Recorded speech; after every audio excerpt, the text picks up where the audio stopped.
இப்போது புதிய அறிமுகம் ஆச்சி ஹோட்டல் சாம்பார் மற்றும் ஆச்சி இடிச்ச சாம்பார் 50 கிராம் ரூபாய் 20 மட்டுமே.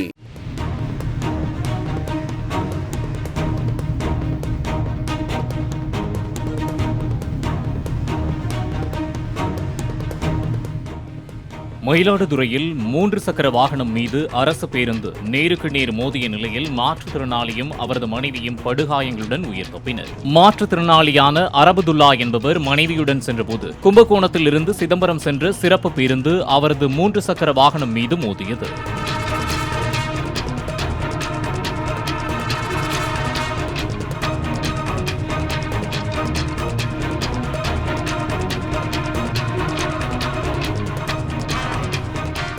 இப்போது புதிய அறிமுகம் ஆச்சி ஹோட்டல் சாம்பார் மற்றும் ஆச்சி இடிச்ச சாம்பார் 50 கிராம் ரூபாய் 20 மட்டுமே.